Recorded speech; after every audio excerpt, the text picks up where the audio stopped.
Да. Нет, я не злющий, это у меня голос низкий, басовитый. Что, Светочка?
Пиши на лучше, я тебе скажу, как дизайнер дизайнер.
ты, правда, правда.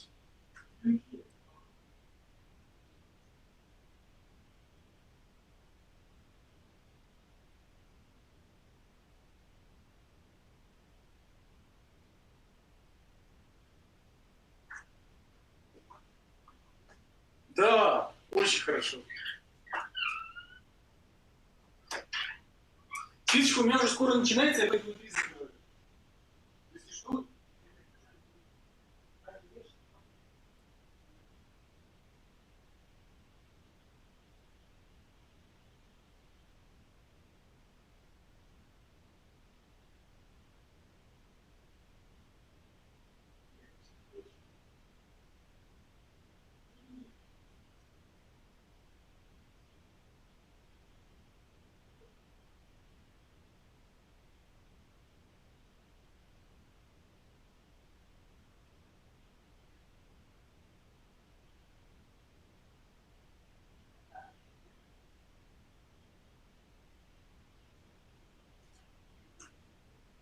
я думаю, что это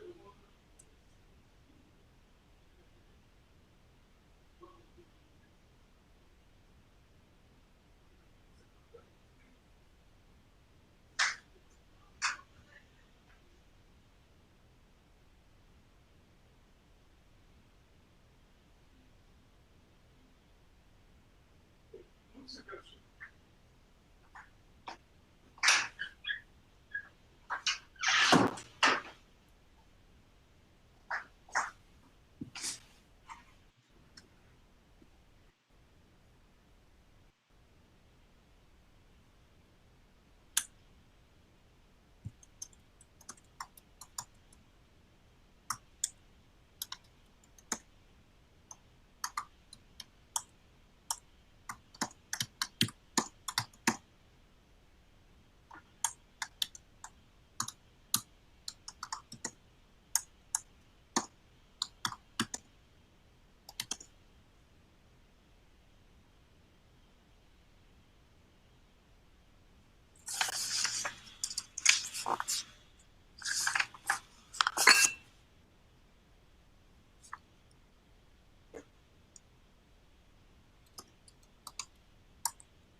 Oh, hi, David. Nice seeing you.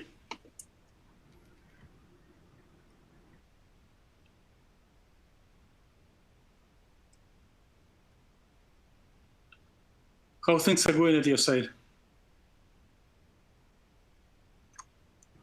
They're going fine. Yeah. So what are you doing right now related to the projects? I'm not requesting any formal update. I'm just trying to refresh my own memory. So I'm trying to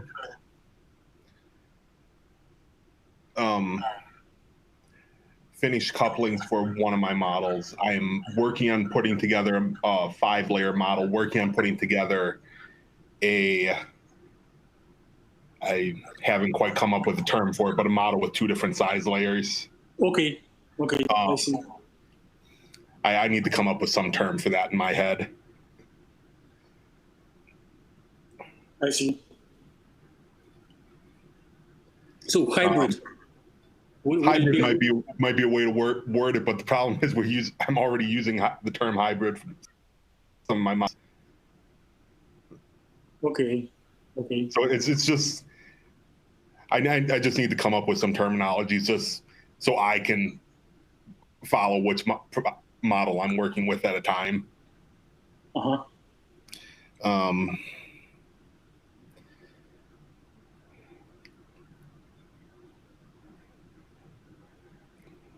Yeah. So and I was looking at, and I need to email someone to ask questions. I've been looking at the ISIF =7 command from when we were talking about my project last thing, that there might be the actual size of the model might be slightly incorrect. Okay. Yeah, it is quite natural because the model is huge and there are challenges. Okay. The other thing you mentioned, which I also need to email this Yulin about, would be the TD. What is it? TDESMD, or I have to look up the acronym we use. It's slipping my head right now. Okay. Because yeah. Hello, everybody. Yeah. Oh, yeah. I just turned on my microphone. Hi. Good afternoon, everyone. Yeah, how are you? Good. How about summer? Going well. Yeah, thank you. Yeah. There's only 1 month left. I see. So, thank you, thank you, Professor Zhang, for supporting this meeting and agreeing on it. And these Tuesday meetings are quite regular for different computational projects. And today it is the collaborational meeting between research group of Professor Qifeng Zhang from engineering and our computational chemistry effort. And today's speaker will be MD Ozamal Kamal Raju. So he did an interesting project while taking the computational chemistry class.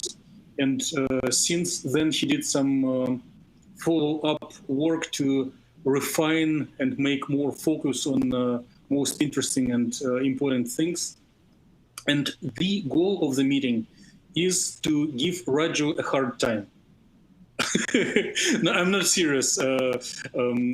Give friendly suggestions what can be improved and which aspects can be focused on, not only in a sense of calculations and their trustability, but also in the aspect of logical organization of the material and connections between different parts of the research.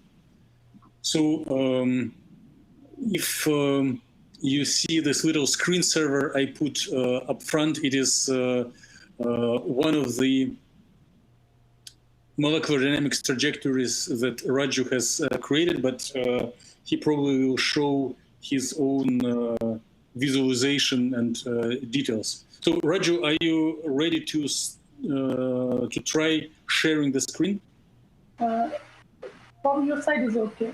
No. Please try to do.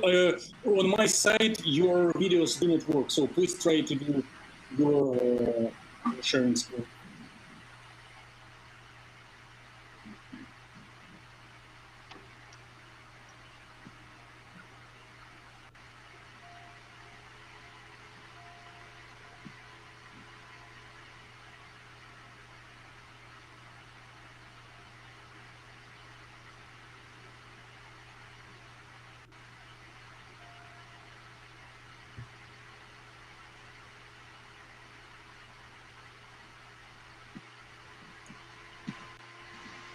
Does it work? Okay, yes. Very good. So Okay. everybody can see. So Dimitri, is it clear? Yes. Your slides are being shared. Right now you are on the slide number 6. So you may scroll to the first slide and start presentation mode. Yes. Okay, now thank you, Dr. Dimitri, for giving me the chance. I am Mujamil Kamal Raju. So, this is the work I have done as extended project of chemistry 676 courses. The topic of my presentation is a study of structural, optical properties and molecular dynamics of cubic LLZO solid electrolyte at elevated temperature using first principles calculations. And thank you so much, Dr. Dimitri and other persons, especially Dr. Han, for their help. So the challenge of this project was to find the diffusion pathway that has been taken, that takes by lithium ions in our system. And from there, to calculate the activation energy and ionic conductivity at room temperature. So this was our first aim for this project. So how I can do that? So first of all, this is the flowchart of the presentation, what I'm going to present. So first, we want to find the migration pathway, how the lithium ion moves from one side to another, then calculate the activation energy. So to do that, we used computational method, simulation method, VASP. So there we use DFT and molecular dynamics, which gives us the movie, molecular dynamics, the migration pathway. And from there, we observe how lithium ion moves. But this was for a very short period of time because simulation takes a lot of time. So it consumes time. So we just did the simulation for 5 picoseconds. And for this 5 picoseconds, for each temperature, it took maybe more than a week. So after that, from this migration pathway, we calculate the migration rate. And from this migration rate, we generated Arrhenius plot. From there, we find the activation energy at room temperature. So introduction. So introduction, we already know that we use this bus and in bus environment, DFT to calculate the activation energy of LLZO. The LLZO means lithium lanthanum zirconium oxide. So the short name is LLZO, stands for. And we used cubic phase LLZO. There are 2 phases, tetragonal and cubic phase. We are not talking about the tetragonal, we are talking about the cubic phase. So after that, we try to visualize the structural change of the LLGO, and from there, from the migration pathway, we want to calculate activation energy and ionic conductivity. So, what is the activation energy? First of all, the activation energy we all know from the chemistry, the minimum extra energy needed for a reaction to occur. But for our case, there is no reaction, but there is a breaking of bonds because we are talking about the solid. And we are in this process, we will calculate the activation energy in three-dimensional space. So from the left side figure, you see the energy figure where you can see the activation energy. So the activation energy is the you can say external energy or external potential we want to give the system to occur the reaction. But where for our system, where it came from the heat. As we heated our system, the bond broke and the lithium migrates. So in the figure 1, you see the migration pathway of lithium. So there are 3 lithium. The blue one is connected to 6 oxygen atom. That means this is the octahedral side. And the 2 green lithium, lithium 1 and lithium 3, they are connected to 4 oxygen atoms. So, excuse me. So they are in tetrahedral phase, tetrahedral site. So we found that lithium 1 can migrate to lithium 2 position, and lithium 2 can migrate to lithium 3 position when the position are vacant. This picture didn't show the vacancy, but for the simplicity, you will show the next slide that one lithium atom moves, the other lithium atom takes the position. So for this calculation, for this simulation, we used DFT, density functional theory, CHEM electronic equation, then electronic density and electronic potential. And for the electronic properties, we find the DOS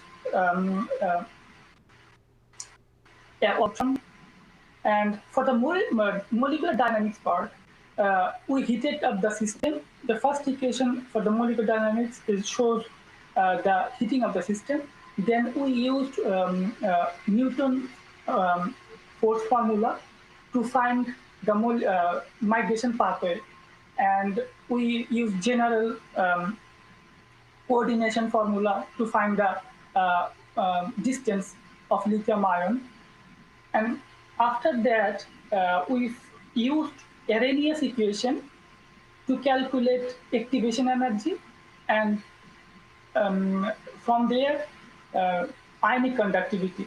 So if you see the activation energy, EA equation, there is a ln x, x2, and ln x1. This is the prime thing we are looking for. This indicates the rate of jump. The first time lithium makes move. This is what we want to calculate, we want to see, we want to measure using this simulation, computational method. So, and the computational detail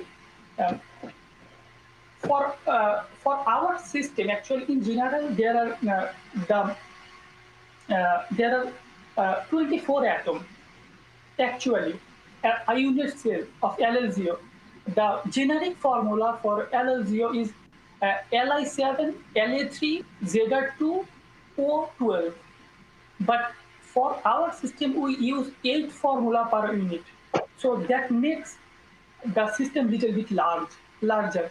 So we have overall 192 atoms for our system.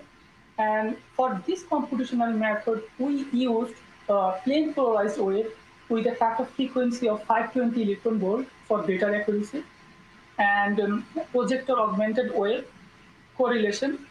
And we also used PBE GGA approximation. for the computational purpose. So next, you can see the movie. Let me start the movie first. The output of our work at 1000 Kelvin and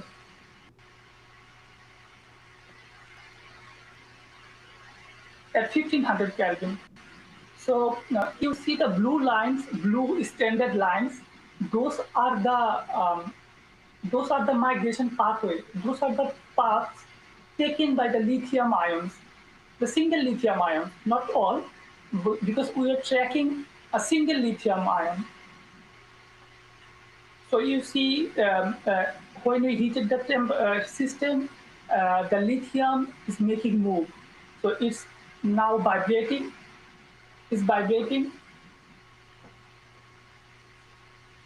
You have to wait because it's almost 2-minute video.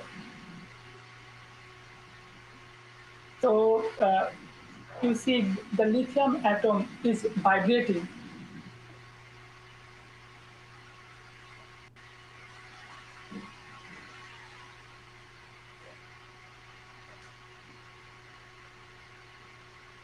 So it's breaking the bond and again it's generating the bonds.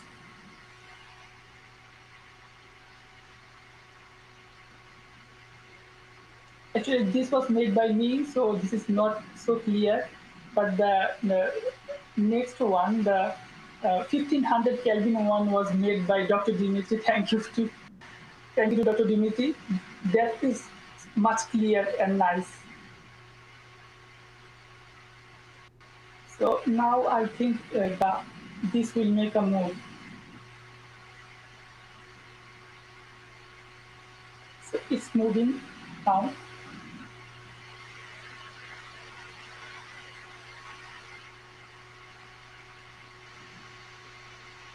You see, it makes a move. So let me go to the next video. But when we increase the temperature from 1000 to 1500 Kelvin, the movement will be much faster. So you see, it makes the move pretty earlier.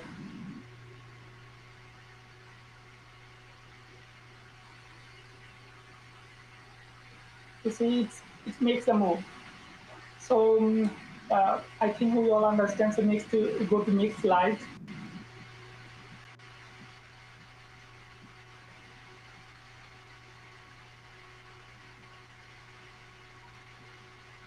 So before we go to before we do the more calculation, we wanted to be sure that our system is stable. So we try to observe the stability of our system. So you see there is a fluctuation of the temperature for each iteration, but you will see that at 1000 and 1500 and 300, 750, all temperature, the fluctuation goes up and down. So because this is a large system, and when we heat it up, all the molecules collided and extra heat generated.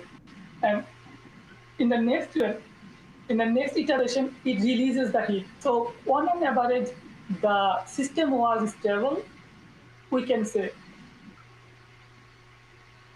So this is the still picture of our molecular dynamics. So the left side, figure 4, indicates the 3D view of the final position of our of the atom we want to trace. For simplicity, to be more good visualization, we only showed lithium and oxygen atoms. So here the blue atom sphere indicates lithium 1, the one we want to trace. So A indicates at 0 Kelvin, B indicates at 300, C at 1000 Kelvin, and D for 1500 Kelvin. So in figure 5, so you can see at 0 Kelvin, the lithium 1 where the lithium 1 was at site 1. At site 1, and when we increase the temperature at 300 Kelvin, it tries to move but cannot move because it didn't get the enough energy, that means activation energy, to make a move, to break the bond. But it just starts to vibrate. So still it is in the same position, but when you increase the temperature at 1000 Kelvin, it moves from site 1 to site 2. And when we increase the temperature further to 1500 Kelvin, it moves from site 2 to site 3. So this is the still picture taken from the migration from the video, from the molecular dynamics at 300, 750, 1000, and 1500 Kelvin. The blue standard lines indicates the migration pathway, the movement of lithium ions taken by the lithium ions, not ions, the lithium one. So you see at 300 Kelvin, it just make a movement up and down, just a vibration. At 750, simple vibration. But at 1000 Kelvin, it makes a move from site 1 to site 2. And at 1500 Kelvin, it makes the move twice, from site 1 to site 2 and from site to site 3. And when it moves from site 1 to site 2 and site 2 to site 3, we trace that at 300 Kelvin, it was in a tetrahedral site. So you see in figure 7, 7a, at 300 Kelvin, the blue lithium is connected to 4 oxygen atoms. That means tetrahedral site. But at 750 Kelvin, the 7b figure, you see that it is in the same position because it didn't move. But when we increase the temperature at 1000 Kelvin, it goes from site 1 to site 2, but still it is in the tetrahedral site. So from a tetrahedral site, it goes to neighboring tetrahedral site. And at 1000 Kelvin, it goes from site 1 to site 3. So at site 3, it is connected to 6 oxygen atoms. Figure 7d, you can see that the blue lithium is connected to 6 oxygen atoms. That means now it is in octahedral site. So this is the picture. This is the position, different position picture at 1000 Kelvin, taken by the lithium 1 atom. So A indicates the initial picture. B indicates when the lithium is making the move, on the move. C is in the midway of the move, and D is the final position of the move. So here we also can see that from a tetrahedral, for 1000 Kelvin, it goes to tetrahedral site. So from tetrahedral to tetrahedral site.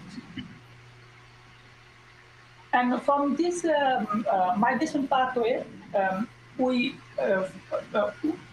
calculated the total distance covered by the lithium ions for different temperature, 300, 750, 1000, and 1500 Kelvin. So you can see the green and red, those indicates for 300 and 750 Kelvin, but they are at the bottom because there is no movement. It just vibrates. But when we increase the temperature at 1000 Kelvin, it makes a move at around 3600 picoseconds. You see the blue one, there is a movement of 2 angstrom at 3600 femtosecond. But for 1500 Kelvin, it, as I shown you earlier in the video, at the 1500 Kelvin, it makes the move pretty much earlier. So you can see the same type of move it makes at 600 Kelvin. 600 femtosecond. So when you increase the temperature, it gets the energy it's required to break the bond, and it makes a move.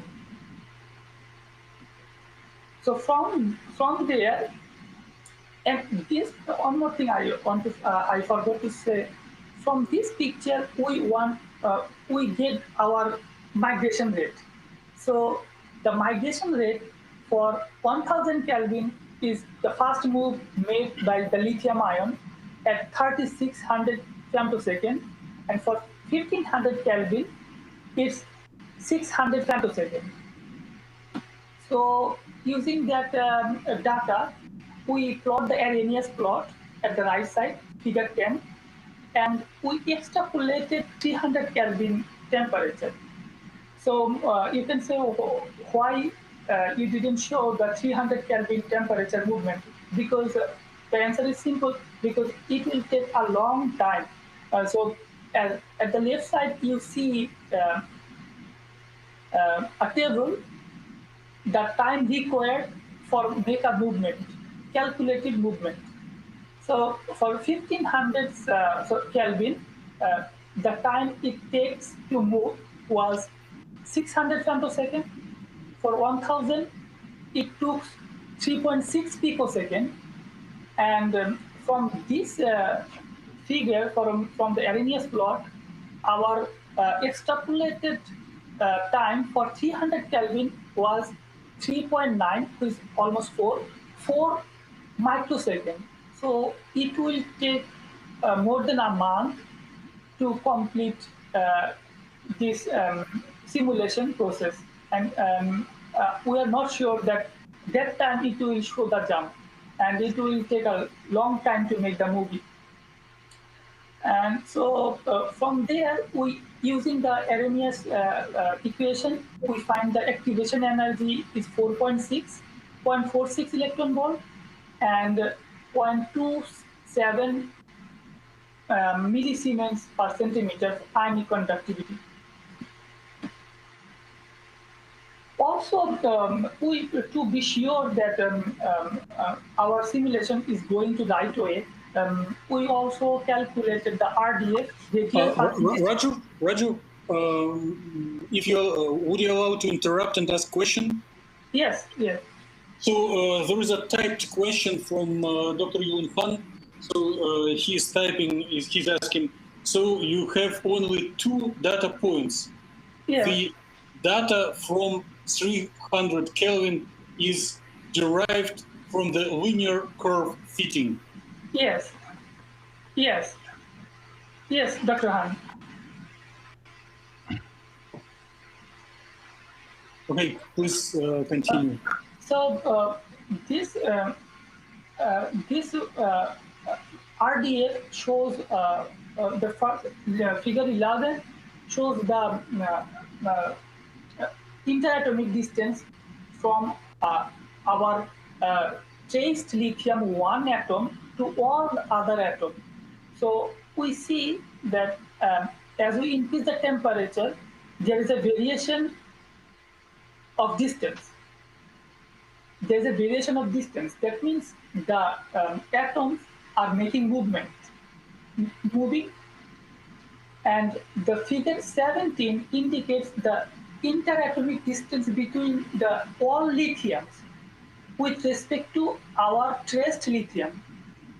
So we see that as we increase the temperature, the figure changing. That means the lithium ion is making movement, and they are coming closer. So from this experiment, not the experiment, the simulation study, we came to know that the lithium migrates to its neighboring site, but when the position is available, the position is empty. So we can generalize an idea that when the lithium distance is much bigger, that means there is an empty place, then the migration is more. The chance of migration is more, and more available position for the lithium to take. And also, there is a limitation of this work. The limitation is already Dr. Han, he said, so the 300 has been extrapolated from 300 Kelvin. That's drawback because it will take a long time to find the 300 Kelvin temperature movement. And with the real life experiment, there is a loss of lithium because when we sinter the sample or system, because of the lithium is very light, when we heat it out the system, the lithium loss happens. But for our system, when we heat it up, there is no loss of lithium and oxygen atoms. That's the drawback of our system. And from the calculation, we can say that from the atomistic view, when we heated the system, the organized, well-organized ordered system gets disorganized, disordered, and because of that, there was a movement of lithium ion, and because of that, we got the ionic conductivity. So when there is a more movement of lithium ion, we will get the more ionic conductivity, and already we showed that the activation energy, calculated activation energy and ionic conductivity from this simulation is in excellent agreement with the experiment result published by many researchers. So we also observed, not the least and last, we also observed the band gap, did the band gap analysis. So for 4 temperature, there is a band gap analysis. You can see in the table, the band gap, when you increase the temperature, the band gap reduces. This is a common trend, but still, this it is non-conductive. So you can say, you can see at 0 Kelvin, it was 4.38 electron volt, excuse me. And when 1500 Kelvin, when we increase the temperature to 1500 Kelvin, the band gap reduced to 3.17. So we can say that our system goes from hard dielectric to higher band gap semiconductor. And we don't want to be its conductive. We want it to be as dielectric or upper band gap semiconductor. So there is no movement of electrons. We want because we want electron conductivity as low as possible, but ionic conductivity as high as possible. And from the optical observation, it is very clear that you can see the left 4 are for the wavelength, and left 4 indicates for the energy optical absorption. So from this point of view, we can say this is hard to optical absorption is hard to ionize. That means, and this is what we want. We don't want our electrolyte to get ionized very easily. As I said earlier, we want electronic conductivity as low as possible, but ionic conductivity as much as possible. So that's all for my presentation today. Okay, please join me in thanking Raju for a very interesting presentation. So the paper is open for discussion, so any questions are very encouraged and appreciated. So I do see another question from Dr. Yoon Han. Raju, can you read it and answer? Yes.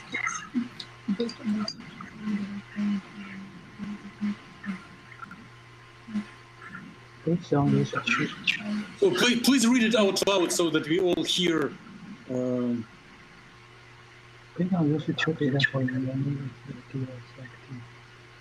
how can we make it? Actually, Dr. Han, we just took the first jump of the first movement of the lithium ion. Based on that movement, we made our assumption of migration. What's the manual for first jump? That's a very nice What question. will be the activation energy for the first jump? Yes. We calculated the activation energy based on the first jump. Yeah, I think there's no problem with the calculation shows the activation energy and the least ionic conductivity. The method has been intensively used in literature papers.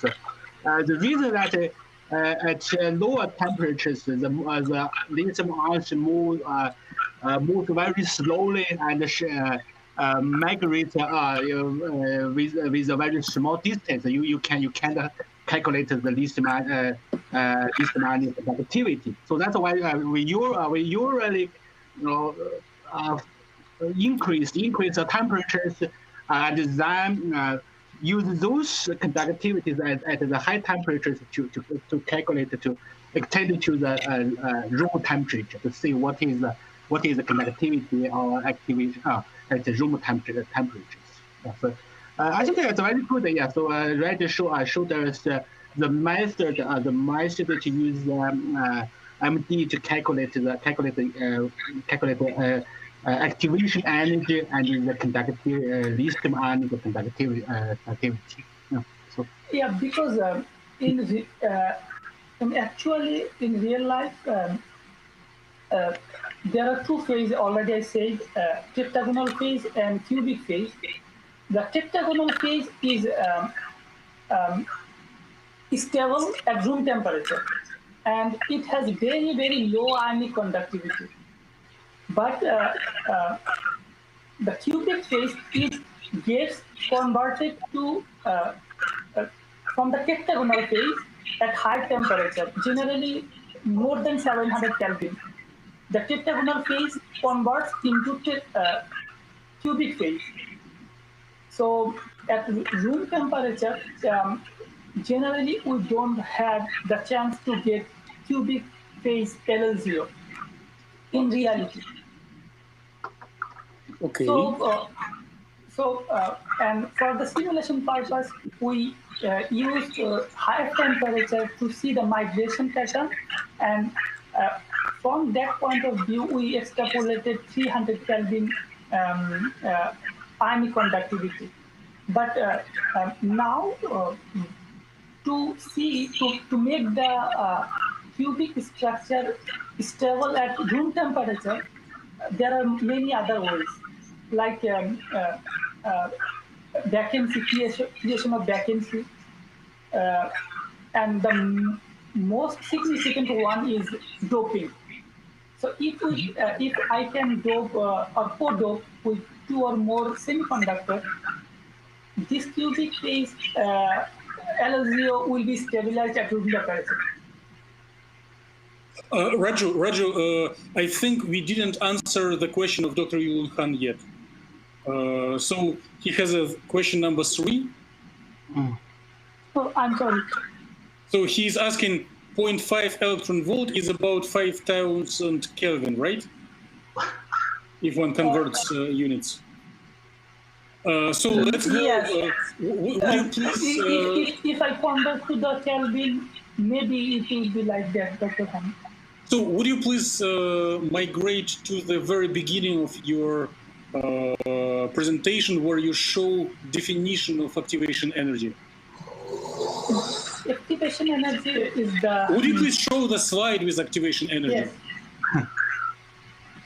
yeah, I like to manage the lithium ions need This is one side to the labor side, right? From lithium 1 to lithium 2. That's the energy to overcome the energy barrier between those two sides. Yes, for the ionic for the migration or to make the fast movement to break the bond with the oxygen atoms it is connected to, we need to supply the activation energy, and that comes from the heat.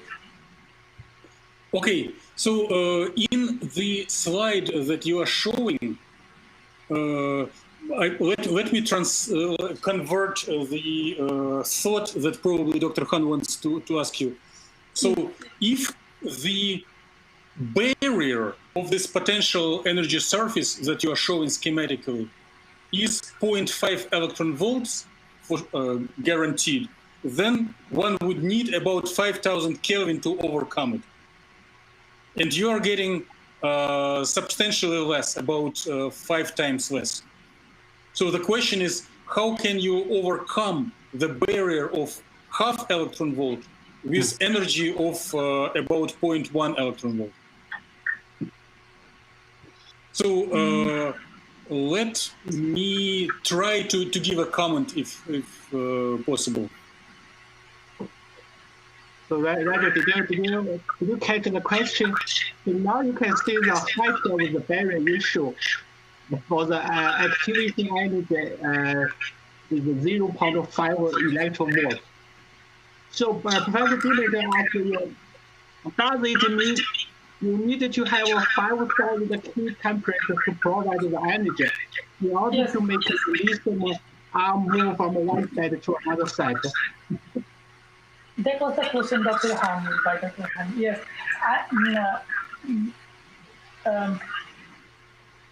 I think because of the extra energy it came from the colloidal intercollision of the atoms. I'm not sure, but because we see in the slide, so when we are observing the temperature variation, it didn't go that high. This one. So I understand the question by Dr. Han.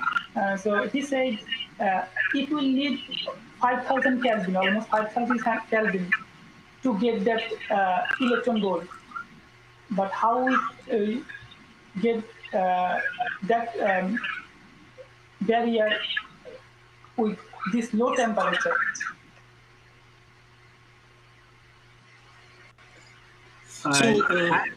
Yes, I'm listening.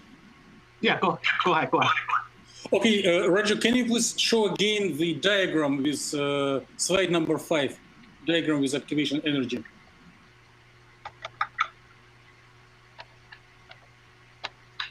Yes, slide number 5.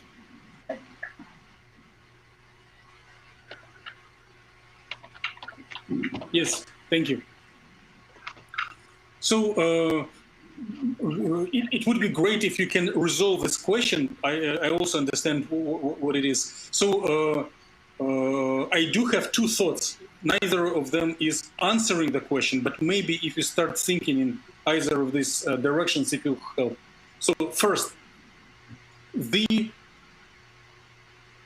difference in potential energy barrier that we can measure by following potential energy surface and activation energy that comes from fitting of Arrhenius law are different things. They may or may not coincide.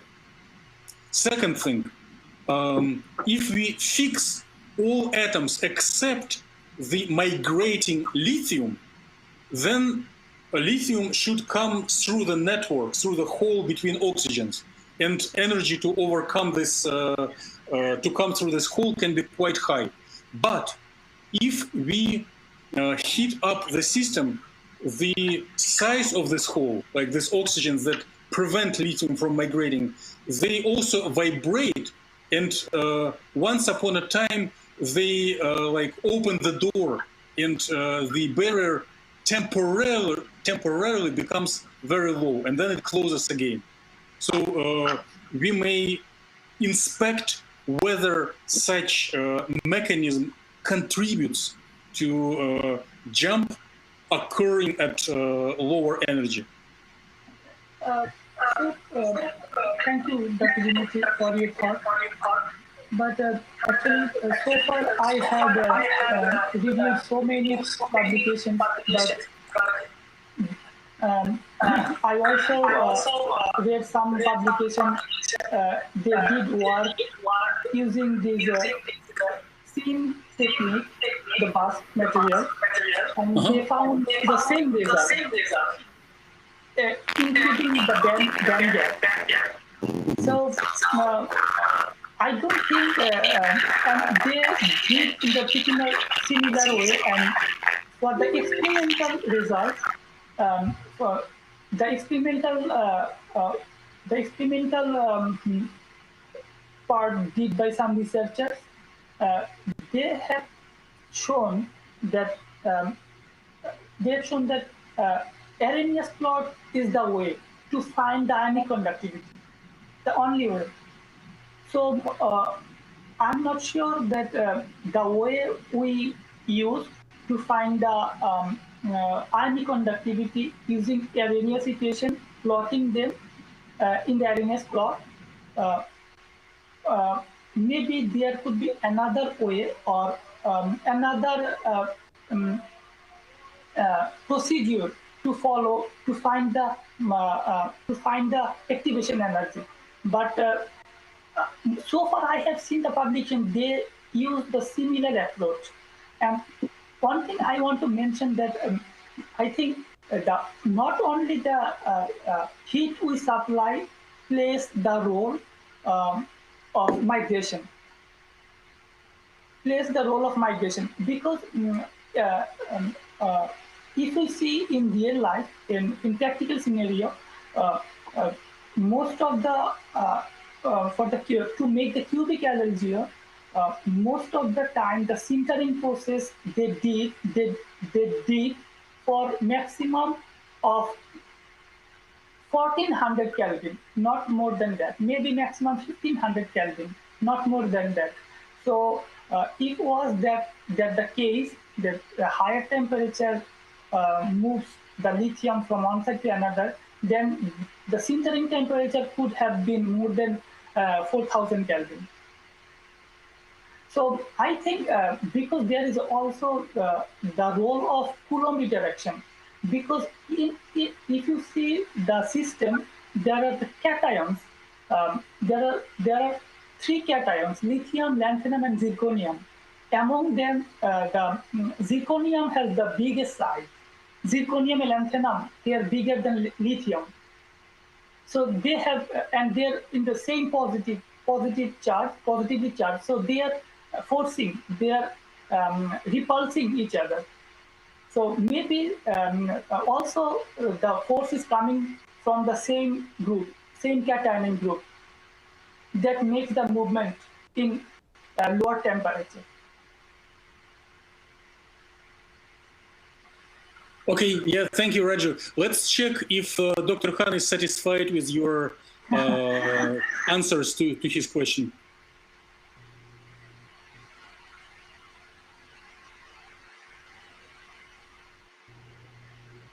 Okay, yeah, thank you. So, other more questions to Raju, both critical or constructive. Yeah, so I think for the calculation of activation, there is no problem. We can't calculate as a PT, right? If you use the PT to calculate the, so the energy is 0.5 electrovolt energy will be corresponding to the 5,000 K. But there is a quantum effect. So that matter if you can imagine there is a barrier between the two sides, like two sides. You don't have to have an energy above the 0.5 electrovolt. Yeah, even just like Professor Dimitri explained, yeah, there's a vibration. So even the lithium ions get small energy from the heat. Yeah, it's still possible. There is about the probability. Probability the lithium ions can still move from one side to the neighboring side. So then you don't have to have energy above that. Okay, so that's the first one. So the second one thing I would like to suggest is that like you mentioned in the title of the presentation, you intended to study the optical property of the material as well. So the thing that just I didn't catch what's the reason you calculated the band gap, right? You calculated the band gap and that considered the optical property of the material. I heard that you mentioned that you want to calculate the we want to see the conductivity, right? Yeah, that's correct. Yeah, we want to have a very want to have a high lithium ion conductivity, but want to have a very low electronic conductivity. So as for the optical property, the thing that I'm thinking is that because this material actually is not an optical material, it's a ceramic, is not an optical material. If based on the results, you calculated the band gap is around 3 electron volts or something like that. So that means probably this material should be a kind of semi-transparent or something like that. But actually, because this material is actually not an optical material, so therefore I don't think it's that meaningful to consider the band gap and the optical property. But if you want to calculate the electronic conductivity based on the band gap or something, that's good. So that's actually, we want to see that how easily the electrons can move. That's the reason. How easily we can separate an electron from the system. The optical band gap and the band gap represents how easy, how much energy we needed to separate an electron from the system. How to analyze the system actually. If we can move, if we move an electron from an atom, it will be ionized. Yeah, I'm not sure if that's common for most materials, for all materials. If you heat the material to high temperature, you will get a narrow band gap. Yes. Right. That's why we got the narrower band gap, but not that much narrower to make it ionized. Yes. So it is not optical optical material, and so to ionize we need much more energy. Right. There are the two things I can understand. When you heat, you give energy to the ions, and also you add energy to electrons. So the energy added to the electrons will cause the change of the band gap. Right. So the band gap is caused by the distribution of the electrons.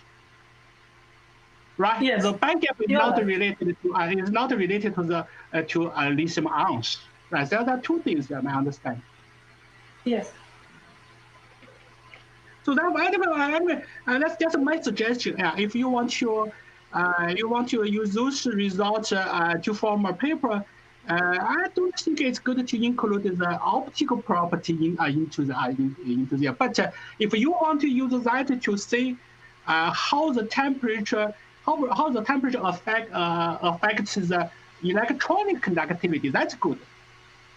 Yeah. Instead of showing the optical absorption property those curves. Okay. Yeah, what we can do that because I already said we want the higher ionic conductivity as well as the lower electronic conductivity. So from the electronic point of view, we can explain those terms, that why this electronic viewpoint is important to explain the migration of lithium, or because of what the system is not going to be ionized by lower energy. Roger, let me contribute to discussion. So I interpret the comment of Professor Kifan Jang in the following way. The main goal of this research is to assess activation energy and ionic conductivity. All other materials are secondary. Therefore, they can be either mentioned in the supporting information document or postponed to a next paper. Because if the research is too long, then reviewer will be tired reading it and will write negative evaluation. So it should be simple enough. Yes.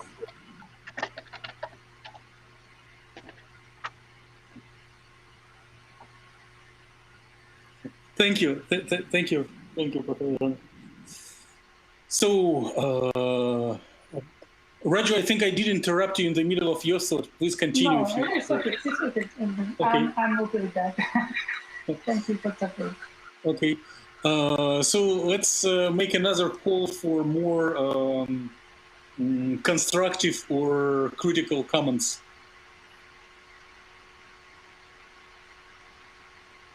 So if there are curiosity questions or some suggestions to Raju, please do not hesitate, either speak up or type.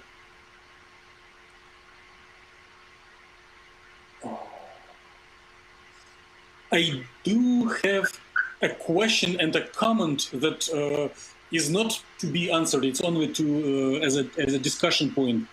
So maybe you and Dr. Han may participate in this discussion. The chemical systems with migration of proton and hydrogen often include quantum corrections because light nuclei have quantum properties. Lithium is only number 3 in the periodic table, so it is also quite small and quite light. So I wonder, maybe in literature, maybe if it is available in literature, and if not, maybe one should do it sometimes in the future, whether quantum corrections to motion of lithium ions are relevant, or one can describe all properties only considering lithium ion as a point charge.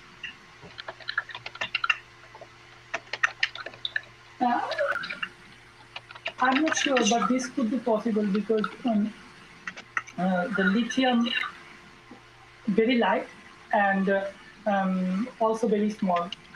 So that's why the lithium battery is the hot topic for the research nowadays.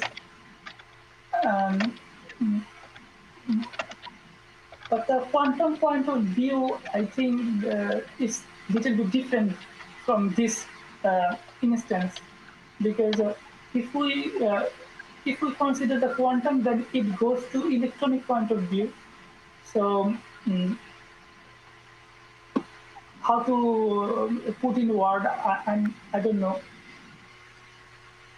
But no one give a thought about that still now. I didn't find any research paper. Okay, yeah, thank you, Raju. And there is a typed question from Professor Kifan Jang. So he tells, also please compare your method with those in the literature used for finding the pathway of lithium migration. Can you please comment on it?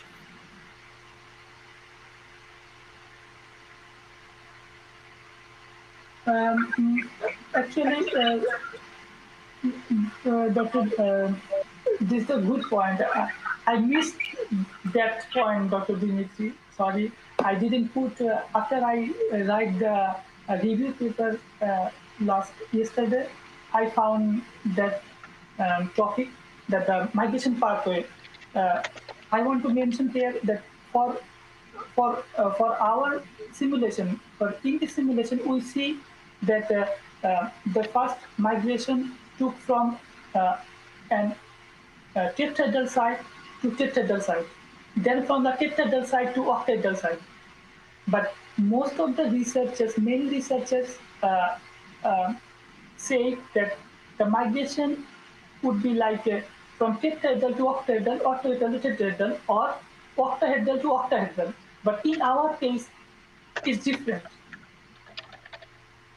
But still, there are arguments about this migration pattern.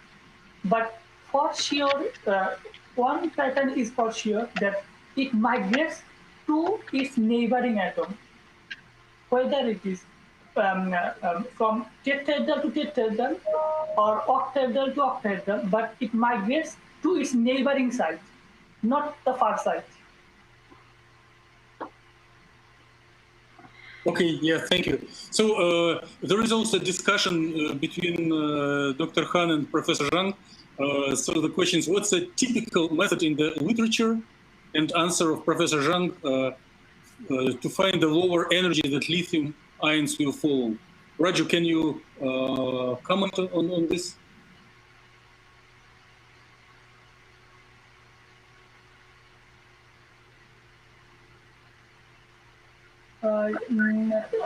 Actually, so far, this is maybe 0.2 to 0.26 electron volt for the lithium for our system. Yeah, so actually, in literature paper, it's similar to the method Raju used. You need to calculate the barriers between different sites. Of course, the lithium ions will go through the lowest and the pathways where the energy is lower. So therefore, yeah, it's a very similar to method that used. So you need to calculate the energy barriers, the height of energy barriers between different sites. That's the lithium ions they see. Which pathway has a lower energy, so the lithium ions will migrate through that pathway. Okay, yeah, thank you. And Raju, may I ask you to bring up slide number 3 with your flow chart of the organization of the paper?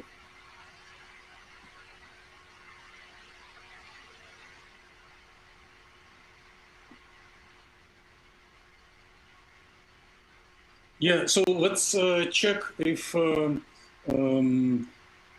it is clear for everyone, if there are any comments and suggestions on this logical organization, and specifically taken on behalf of Raju, I want to ask if it was clear from this flow chart how the rate of transfer was obtained.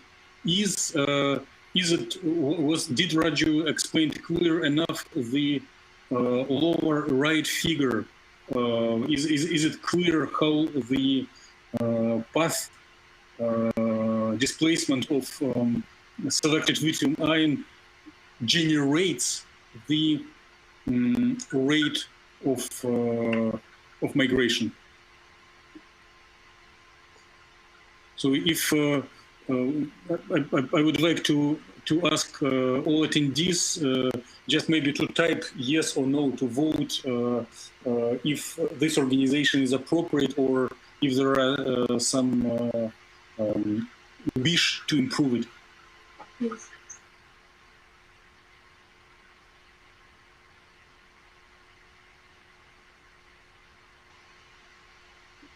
I mean, no means I need to change or not. So I didn't get the question clearly. Actually, the organization is okay for this presentation, or I need to move the section over here or there. For presentation, maybe it's okay, but if you are looking for a schematic figure for a paper or a report, maybe you need to better it to improve it at least. For instance, you can get rid of the frame around the figure. So, or for instance, for the movies, we can use some schematic figures or just a simple word to represent that. Yes, actually, we use the schematic figure only because in the paper we cannot put the movie or the movement. So we just put the still picture. And also about the arrows, you should use the same size, especially the same width of the arrows that you are using. For instance, in the top right, the width of the arrow is larger than the other. So the size of them should be consistent if you want to have a high quality figure.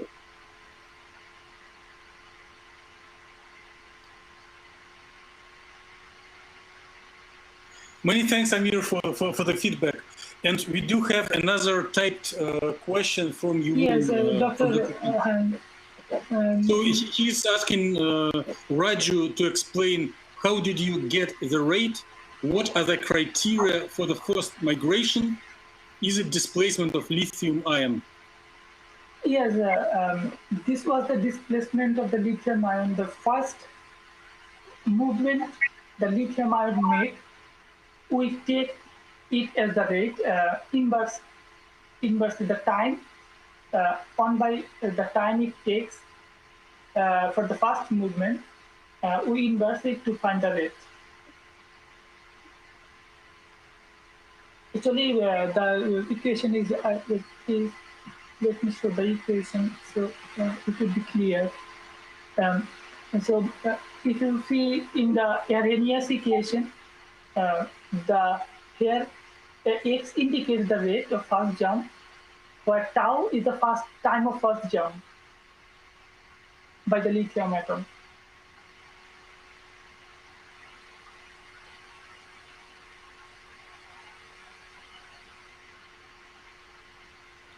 Okay, so let me bring up the last call. Yulun is asking more question.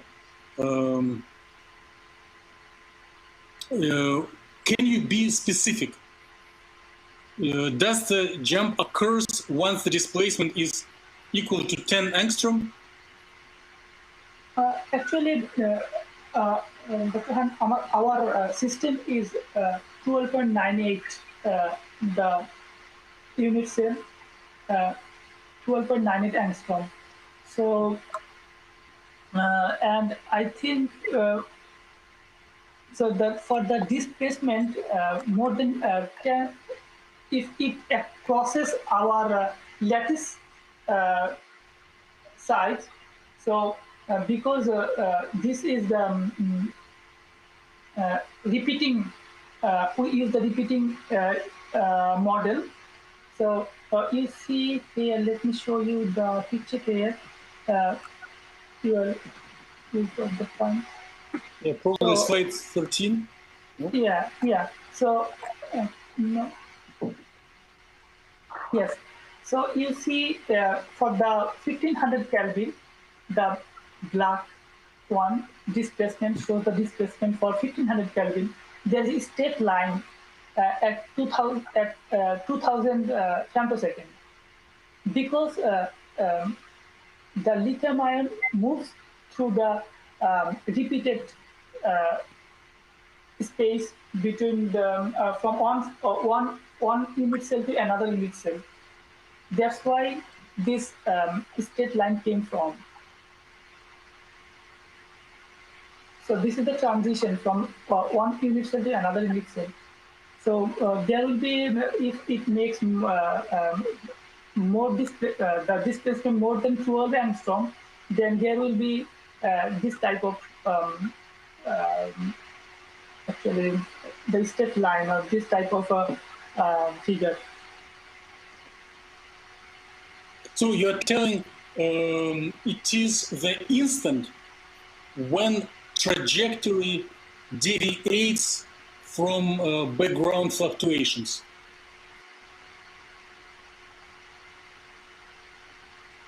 Raju, if you don't mind, I will take over the sharing the screen, and we'll quickly. Thank you.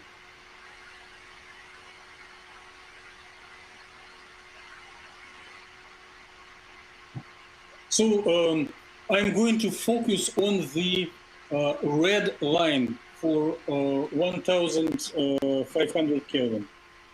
So from 0 femtoseconds up to about 500 femtoseconds, it makes small fluctuations near zero, and then it goes up and starts making fluctuations in the around 3 angstrom. So the instant of time when this transformation happens can be called tau of jump.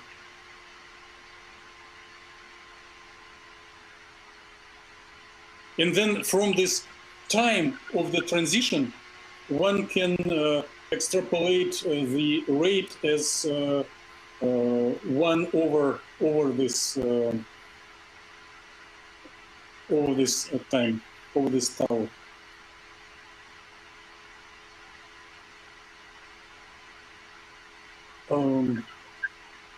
So Raju, please confirm if it is what you were explaining. This is what I want to say actually. Okay. This is how I calculate the rate. Okay, and does Yun accept this argument, or maybe there? Okay, yeah, thank you. So let's make another call for questions. So if there are any constructive or critical suggestions to Raju, please express them. So I have a question for this graph. May I ask? So what's the reference? How did you measure the displacement? This is the difference between for instance, the trajectory or the place of the ion respect to the time zero, or what? What's the meaning of the displacement of lithium ion here? So how we calculate the displacement? Yes. You're saying that? Yeah. Actually, we use it. Yes, the equation Dr. Dimitri is mentioning. We use that equation for x, y, z coordinates. So and actually, using the coordinate. Between 2 different time steps, right? Sorry, I mean. The displacement here is defined as the difference between the position in 2 different time steps. So instead of that, it's better, for instance, calculate the mean square displacement if you want to explore the trajectory of the system. For instance, you can easily find maybe diffusion, caging regime, or ballistic regime from the mean square displacement easily if you plug them. I don't know if it is compatible with the scope of this study or no. Yeah, we can try the different approach, but for this one, we use this approach. Okay. Let me contribute, if I can. Please. So, Amir, in these calculations, Raju was analyzing mean square displacement of single atom, of selected atom. You are probably suggesting to do mean square displacement of all lithium ions. We can do both, either local or global. So the focus on a single atom is a first step, because then one can be fully atomistic and manually consider snapshots of the trajectory of an atom and learn some details of its migration. And after one obtains enough understanding of the mechanism, one can go wild and apply the same technique for mean square displacement of all lithium atoms. Okay, great. Thank you for your time. And many thanks for the very relevant question. Okay, so I'm trying to make another last call for questions.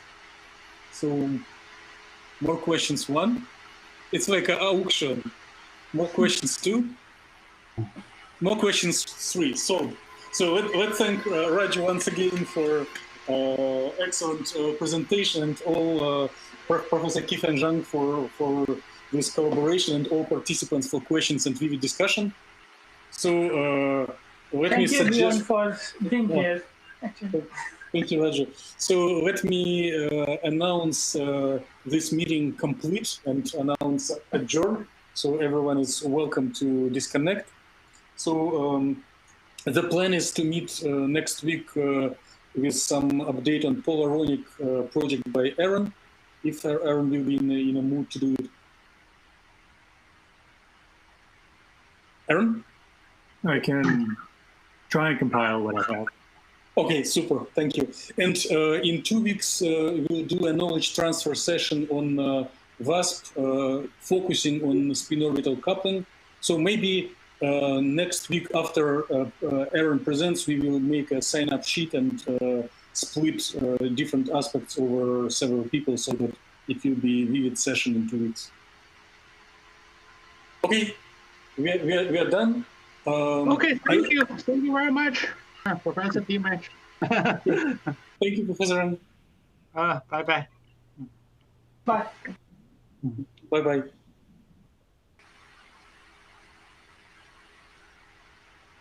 So I will stay connected for a couple of minutes, just in case there are some urgent questions to be discussed one-to-one. Dr. Dimitri, yes? So I think that then you were talking about the FIDOS. I don't think that would be necessary. It's not urgent, but when we will focus on electronic aspects, maybe for your next paper, it will be necessary. So it's not the first priority, but actually, if I learn, that would be helpful for me, actually. And I want to do that. Okay.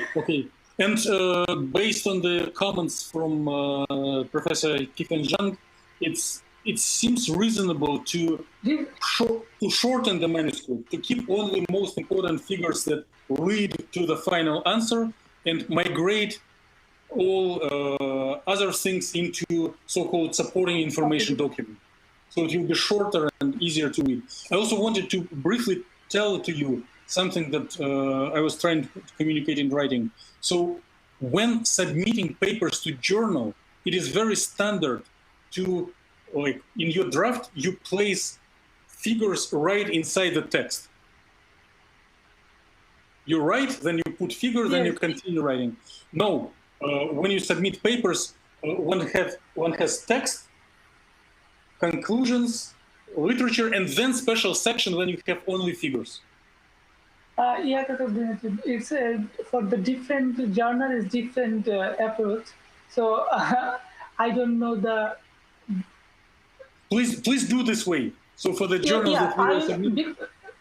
Dr. Dimitri, still, I didn't write the paper for the journal format. I just wrote it as a draft because you see, I didn't put the reference.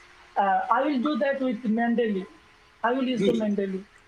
Good. But please plan to move figures. It is much easier to edit when figures are at the, so one can focus only on text. Yeah. Okay. Dimitri, then. Bye. See you. Bye, Amir. Bye. Bye. That was a good presentation. Bye. Thank you. Yeah.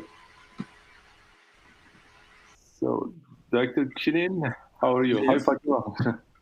So, we were struggling with Fatima to find the key point sampling that we couldn't. As you see in the result, we finally split the jobs into 16 different jobs and do them manually one by one.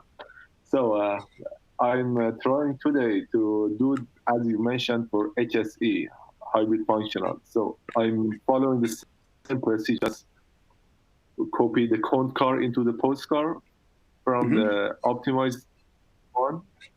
For instance, 16 different key point sampling.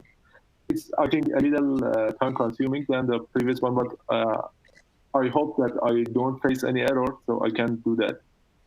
So I just wanted to know what's the next step. This is the last step, you think, or no, for this part of the study? So we can, I do have a long plan, but maybe for the first paper, the result that you have by now will be sufficient. So but that sampling for this hybrid function is the last step, you think? Well, we will discuss it between you and your direct advisor, but probably it is a last step for the paper number 1. For next continuation of the project, I have 2 big chapters. One is to do electron dynamics, same as Fatima did in her previous works, see how the excited electron and hole migrate over different states. And next, like let's say chapter 3, to see if the excitation will break the molecule, like inspect photostability. And from our quick discussion with Professor Venji Shah, he told that he's very interested, and he even planned to maybe hire more people to the group because he's interested in this fragmentation, photostability things. So I think you can be ahead of anyone else in his group and do it right away. I'm doing some preliminary calculations with your model, and as soon as I see some stable results, I will share with you and show the procedure so that you can pick it up if you want to. That would be great. Actually, maybe also Fatima contributing another project. We already received some new conjugated polymer model from our experimental collaborator from the University of Southern Mississippi. Do you have .cif file? Not yet. I'm supposed to build all the models via Material Studio for some TG calculations. Also, besides our current model, I think we can explore more conjugated polymer models in the future. Maybe same studies to characterize this kind of semiconductors. Oh, this may be a long target, but I'm interested if you have any suggestion for the short term, long term, up to you and Dr. Ishia. So I just have one more detailed question. I just reviewing the results. I did, maybe, I don't know, it's a silly process or no. For the ground state, I found that band gap was 0.9, right? So after that, after optimizing geometry, I copied the cone car file in new postcard file and optimize again, run another DFT calculation, not with a hybrid function, just with the, is PAW? I forget the name, another function. But in the new model, I found that the band gap is found around 1, a little increase. So it is common because after that we optimize geometry, if we run another independent model with the cone car of the previous model, it should be improved or no? Because I checked a slow file before and I saw that comment that because of the accuracy, the job is terminated, for instance. So how do you interpret this, Dr. Dimitri? Oh, many thanks, Amir, for raising this question. So polymers are soft materials. Right. And typically they do not have global minimum. They have many local minima. So even if they are semi-crystalline, they have many similarities with amorphous materials. When there are, in organic chemistry, it corresponds to isomers. When there are several conformations that have very similar total energy, and there are barriers between them, but as soon as you are settled in one local conformation, it's very hard to go to another one. And if you want to, well, not you, but if we want to be very good polymer computational chemists, we may want to do an exploration over ensemble. Yes, find several local minima and make like spectra average over this minima or any properties. So sometimes it is sometimes it is not practically possible, but we may keep it in mind so that for polymers it is very natural. Yes, So please. what's your opinion if we run, for instance, for our molecular dynamic jobs, we usually run 3 or 5 models, then put an error bar or maybe average value, for instance, for mechanical properties or TG. What's your opinion here? For instance, run 3 different models and report the average for the band gap. Is it common in the quantum modeling or no?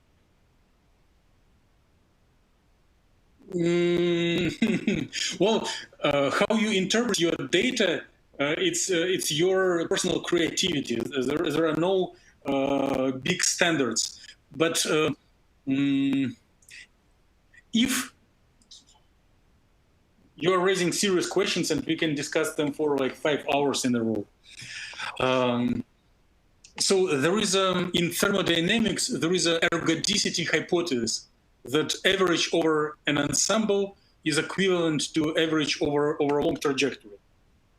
And in some sense, we can just take different conformations in your standalone calculations and make average over them. On the another hand, we can take one conformation and make long trajectory.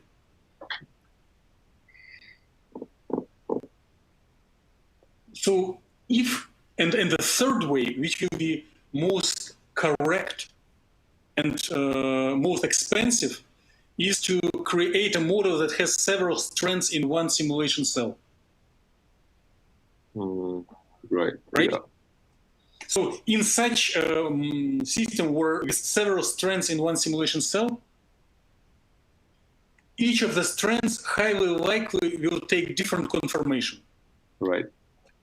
And then if you do photoexcitation, the excitation may migrate from one strand to another one to another one.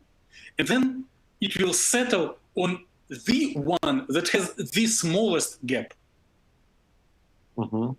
So in some sense, the smallest gap of all calculated is the one that one will find on experiment.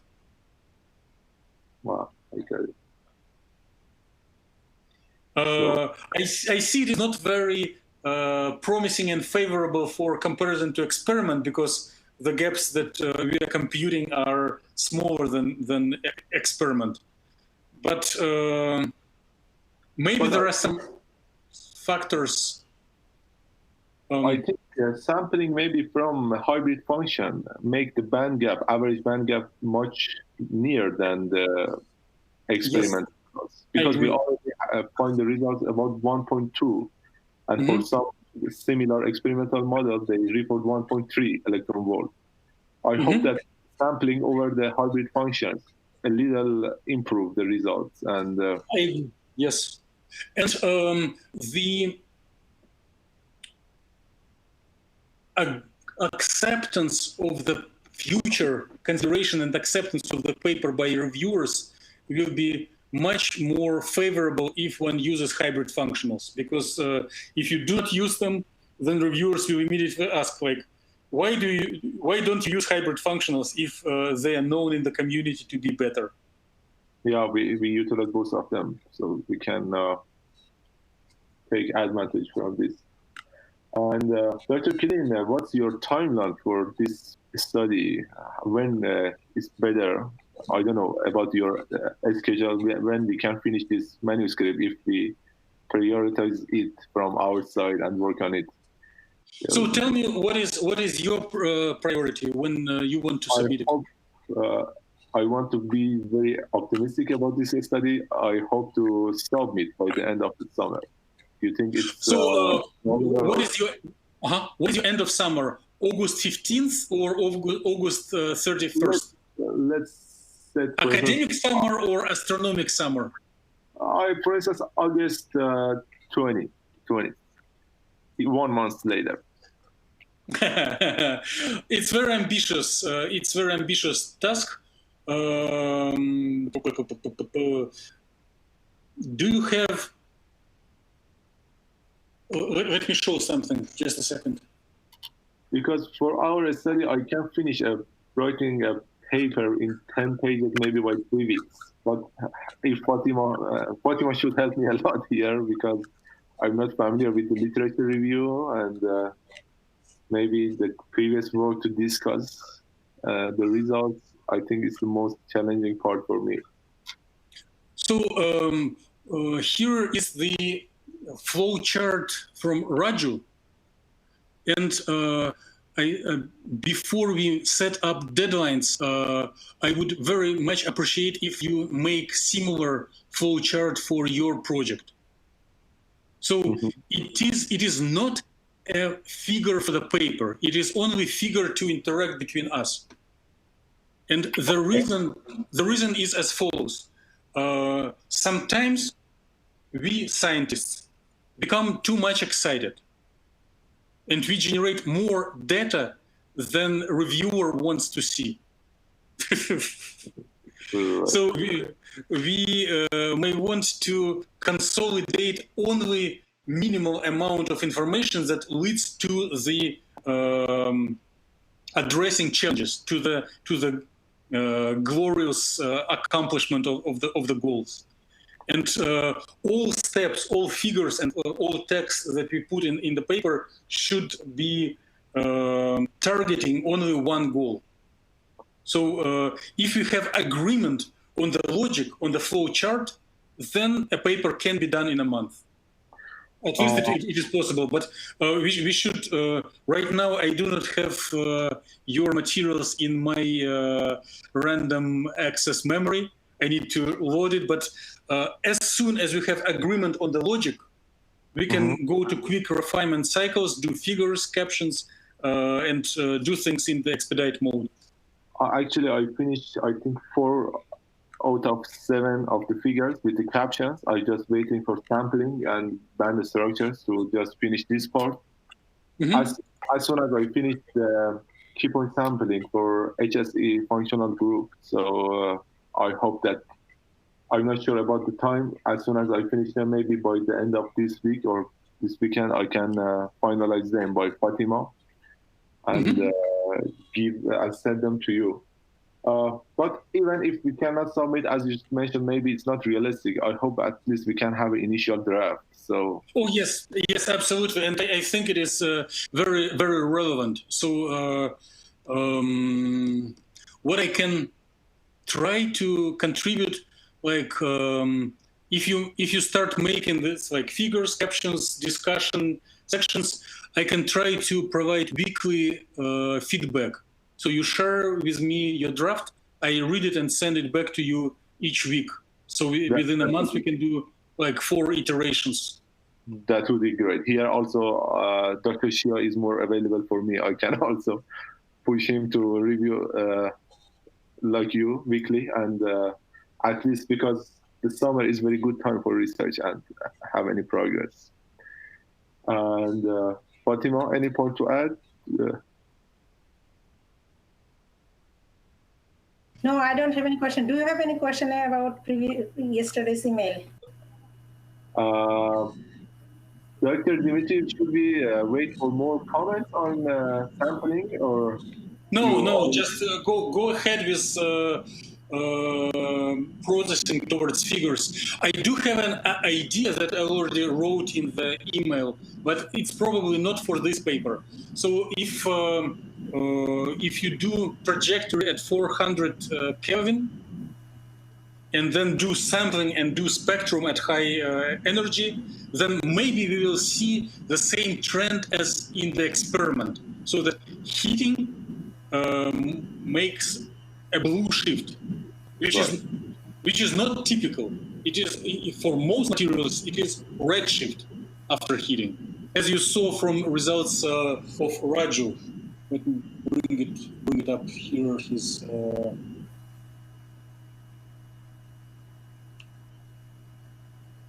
so it's a little delay, but I already showed it. So Raju shows that it's not sampling along the whole trajectory. It's only one snapshot at the end. But if you look at the table, as higher the temperature, the smaller the gap. And the results that you did send last night or previously copy from experimental paper do show that with increased temperature, the gap becomes larger. I think I briefly do it through the molecular dynamics in the previous semester. I think you are right. We should expect such that result, but we should investigate it for sure more. Yeah, and why I'm sharpening, focusing our attention on this, because if it will be observed in your computations, then we will have one-to-one comparison with experiment, which is always a B plus. Like if you send only computational paper comparing to itself, then it is a mid-low and mid-rank papers. And if there is a comparison with experiment, you can be ambitious and send to better journal, or invite experimentalists who did this this measurement into authors and send to really strong journals. So, Dr. Killian, I have a question about your great experiment and Roidu picture that you show us. The target of this study is that we want to hit the exact or maybe a precise evaluation of band gap, and for instance, a spectrum similar to the experiment, or what? Because I think this is the goal of our study. What's your opinion? Can you please repeat? I believe I did understood, but if you repeat, I'll try to be better. The scope of this, the current study, we want to just find the band gap near the experimental results, or no? Oh no, it is too ambitious. We just do preliminary exploration of the model. Right now, if you have it near the experiment, it's good. But even if not, we will write a self-excuse that we are studying basic properties, and it is typically okay for low and mid-rank journals. So we just explore basic trends irrelevant to absolute values, and it is not ideal, but it is fine. So, but for instance, for HSP hybrid functions, we expect to find very close values to experimental results. If we find them from, for instance, people sampling, we should emphasize in this part, or no, just quantum modeling of such polymers generally we should discuss in the manuscript. We will mention comparison to experiment, but we will not make it a main point if you do not have good coincidence. Like if there is a good coincidence, you can immediately try to send it to like JAX, Science, Nature, and hope for success. If there is no coincidence, then you send it to mid-rank journals. Do you have any idea in your mind which journal you want to try first? The standard one is Journals of Physical Chemistry C. Okay. So it's a good journal which is cited well, but it is not ambitious. So it is for like progress report of technical papers. So the impact is like 4.5. Yeah, that could be okay. I hope we can improve the results if we can hit the better journal. If not, also this is also very good journal. Acceptable. However, it's up to you and Dr. Field. We just do our best to prepare the manuscript, and it's up to you where do you want to submit. So I'm completely okay with any suggestion that you have. So, Fatima, you just here today. Sorry, I talk a lot. What is that? What was that, Amir? Sorry, I just, if you have any point to add or any question. No, I'm fine. About that graphene manuscript. That's why I'm waiting. Oh, okay. So, Amir, do you have any other points of discussion? No, I can leave, but we can discuss. Thank you very much, Dr. Kirin, for your valuable time. Thank you. Amir, we can talk tomorrow. Okay, sure. Bye. Okay, bye. See you. I have questions about that last correction. Uh-huh. So do I need to modify the MATLAB code, or I need to just... No, I do not think. Well, ideally, of course, it would be great if we keep improving the code. But right now, we are under the time pressure, and I think you do whatever is available and send it back to our collaborator so that he can read and write small comments. So the pace is more important than degree of completeness. Okay, so what I understand, I need to edit the axis level then, and edit the relevant section in the text, right? Yes. Okay, and I have... so in figure 1, I'm talking about the latest version that I sent. So in figure 1, that brilliant zone and band structure is okay? Both of them are fine? I think it is fine, but to what I see, the collaborator is still unhappy with explicit values of the momentum on the axis. He thinks that it will be more, it's better to remove exact numbers and have just axis and labels. Oh yeah, I see that you are talking about that expectation value of momentum curve. Now, Now, I'm talking about the first figure when you present band. Exactly, yes. Band structure. When you present band structure, just label kx, ky, but do not put literal numbers. I'm fine either way, but we need to please our collaborator so that he thinks it is it will help to go over reviewers, which I'm okay.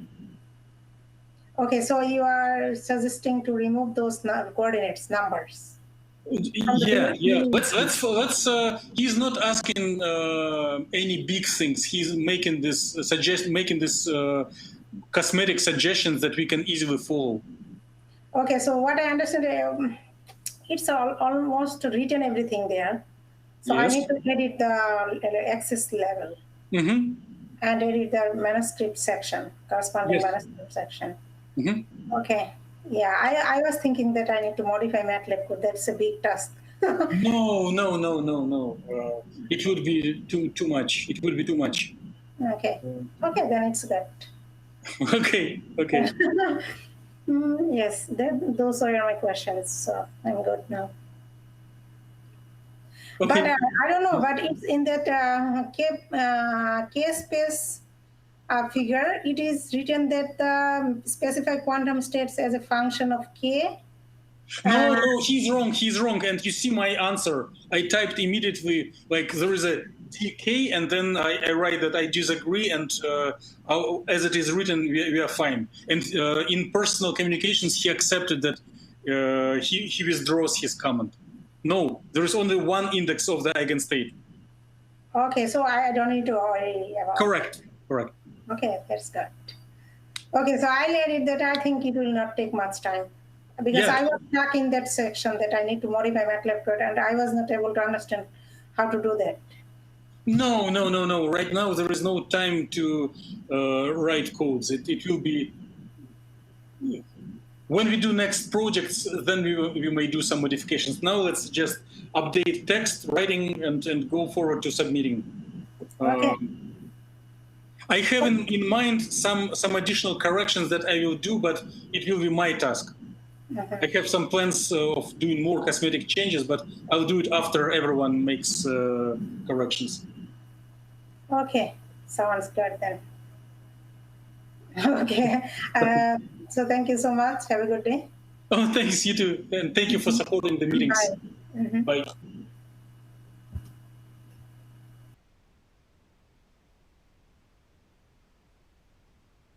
Steven, I'm going to disconnect now. Thank you for supporting the meeting and joining.